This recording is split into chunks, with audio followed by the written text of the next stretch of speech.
Hey, what's up? This is Chosen. Happy Monday and start to the week for you. This is going to be a Raid Shadow Legends video on Monday to get the week kicked off and talk about some of the wild things going on. Plarium getting sneaky, just throwing in an Acrizia event. You can see here, I got 3 hours left to pull during Acrizia. We got no heads up on this, even from behind the scenes. We've got the Oella Fusion ending, a new version of the Doom Tower, and lots of stuff to get caught up on here to get the week kicked off. Let's get into it.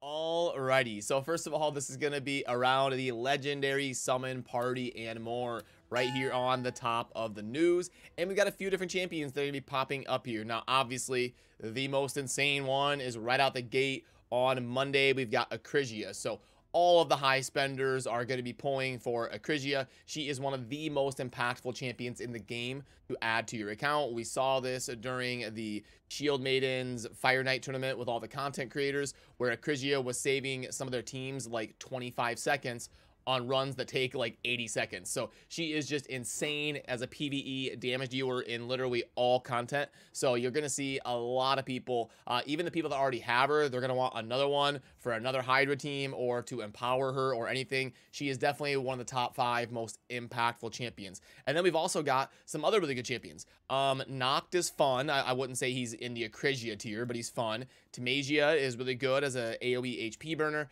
Kymar, obviously, I would say he's number 2 after Acrizia. Then you've got Shiramani. And that's not going to be super popular. Hafrock is a good damage dealer.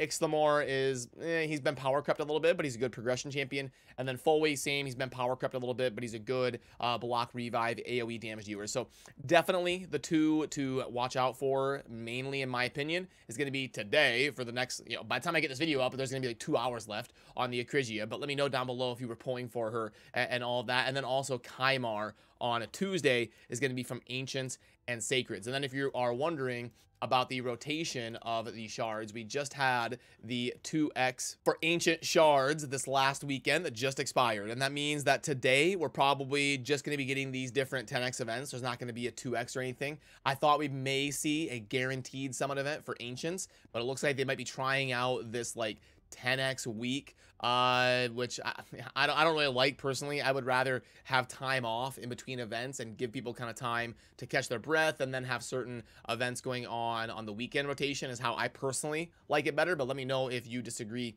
or whatnot. But the next 2x event we're going to be getting will be Sacred Shards about 11 days from now, because the rotation goes Ancient, Sacred, Void. Ancients just wrapped up, and then we'll have an off week of some 10x's and stuff, and then the next week, about 11 days from now, is when 2x Sacreds will probably launch. And also at the start of the week is when the clan quests are going to reset. So head on into the clan section and go under clan quests, and you'll see that they are going to be resetting at the end of the day. So make sure you pay attention to that and help your clan level up. Then under the tournaments tab, it looks like the most notable thing going on right now is going to be the champion training tournament right here, where you can compete in your group to win the Azure Scylla the Drakes skin that you see up at the top. So you have to ask yourself how important cosmetics are to you, and how try hard your group is to make that decision yourself if you want to go for the skin. So it looks like to me, the way that it breaks down anyway is going to be the Syl is part of the reward for winning your group. And then on the global leaderboard, it looks like the top 5 are going to be getting the Ice Drake Trunda skin. Also worth noting that there is 10 core hammers at 3250. It's a little bit pricey for 10 core hammers. If this was like 2,000 or something, I would be telling you to at least scoop up your core hammers and maybe do a little bit of champ training. But this is basically like you either got to go hard in the paint or skip it. So I'm probably just not even going to worry about it. I like the skins. I think they're cool. I don't think it's worth, for me personally, like YOLOing a bunch of resources to try to get like 40,000 champ training points for a skin. Then the other tournaments, there is a classic arena takedown. You want to at least get to 312 and scoop up your 500 coins. So make sure you're doing your arena battles on reset. And then the spider tournament, I would at least get to 1,000 to scoop up your 200 coins over there on the right side. And after that, it just kind of is what it is according to your group. Then if we go under the events tab, there isn't anything too crazy. The dungeon divers, Yeah, I mean, worth doing. Yeah, I like getting the soul stones. The blessings are so hard to come by, and the days of XP is kind of nice just to never run out, and then you know, a shard. So okay, not the worst dungeon divers. A little bit heavy on the points required to get those things, so I wouldn't worry about it super much. And then you've also got the artifact enhancement. No mortal soul stones or anything, but this is decent to at least get like a shard out of that. So that's going to depend on your silver and all of that. I would at least, again, try to get to the 2,000 points for the core hammers, but again, nothing too crazy to have to force yourself to worry about. But we do have week 2 of the Forge Pass kicking off, so I really quickly want to just give you the context on these quests. You've got to kind of focus on these on the side and kind of make sure you scoop it up as much as you can with the Forge Pass. Place 150 buffs on allies in the Classic Arena. That one should be pretty easy for most of us to complete if we're playing the game actively. Win boots 75 times from campaign battles. Now, this is one that's easy to mess up. A lot of people grind stage 3, which drops shields, but this is going to make you grind stage 6 probably like 100 to 120 times, because remember, you're not going to get a gear drop every single time. Sometimes you get shards or a champion or whatever. So try to level in stage 6 for a little bit this week. Win 50 dungeon battles using 5 champions of the same affinity. That's one you definitely want to pay attention to. Upgrade a champion's level in the tavern 60 times. So spending brews during the champion training or whatever would be a good opportunity to do that. And then upgrade artifacts 100 times. So the cheapest way would be to upgrade a bunch of stuff to like level 4 or level 8, but there is an artifact enhancement event live right now, so you might want to do this sooner than later to at least double dip your points a little bit here on week 2 of the Forge Pass. Then if we pull up the shop, we can see if there's anything worth going over today. Changing seasons. So this is a special pack here. I'll make it bigger and easy to read. Well, actually, let me crop this in a little bit so you can see what's going on while I'm plugging it in. I'll make it as big as I can. Okay, there we go. So we have got to input the 40 right here, and then we have got the 200k big silver, and then the ancient shards, no, but we've got void shards of 5, and then a sacred shard of 1, and then 2 of the 5-star chicken, and bang. Okay, and that does it. That's everything, right? Yep, it grades out as exactly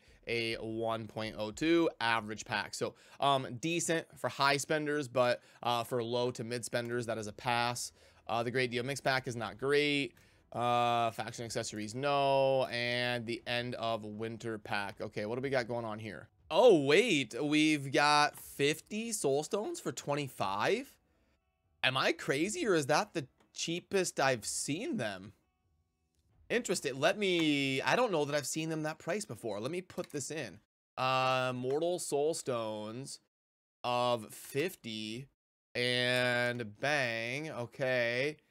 Yeah, okay. Yeah, this is the best I've seen them in a pack. I track the offers pretty consistently, and so we base our offer calculator off of the prices that you can expect in game.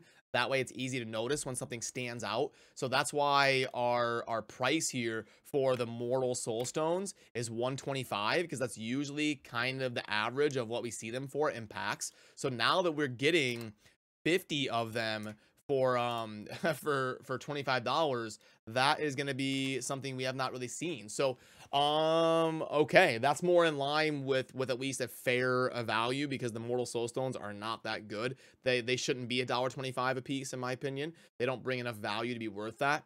So okay, anybody that is a high spender, this End of Winter Pack looks like it may be a purchase. And then 10 Immortal Soul Stones, and then 1 Eternal. So this would be 25, and then this one's probably gonna be like 30 or 40. So oh, okay, I didn't know this. I was gonna get thrown for a loop like this. Okay, so 10 Immortal Soul Stone. If we put that in, we've got the 10 right there. So I'm gonna guess this would need to be, what if this is like, even if it's 50, it'd be a 2.75. Interesting. Okay, so Plarium is finally trying to get people to jump in and purchase these, and my goodness, you know, if they didn't make adjustments to the blessings recently, I definitely would have bought this personally. Sorry, I'm kind of thinking live on camera. Sometimes I forget the camera's rolling. I'm just kind of thinking out loud. This is interesting. Okay. For low spenders, I still don't think it really makes sense. But for anybody that's medium to high spender, this may be one of your best opportunities to buy the soul stones. So you'll have to ask yourself about that and your personal budget and all of that. So, okay, at least there was something interesting to talk about going on in the shop today. So now let's do it. I've got 23 voids. I'm going to pull to an even number of 20. We're going to go for a Krigia right here live on video, and I'm going to get her. Here we go. It's going to happen. Miracles do happen. Let's pull 3 voids, get to an even number of 20, and we're going to get, it's going to be, this is the shard right here. Last shard. This is it, I believe. And boom. Okay, we got a faceless. It's too bad we can't empower epics. Then that would actually be, because faceless is somebody I use for faction wars. It'd be fun if we could empower epics and get like +4 epics and stuff. I really wish they would have added that to the empowerment system. So, okay, hopefully if you're pulling for a Krigia, you have better luck than me. And remember to subscribe on your way out if you enjoy daily Raid Shadow Legends content. Have a great start to your week, and I will see you soon in the next video. I appreciate you. Thanks for watching. Peace.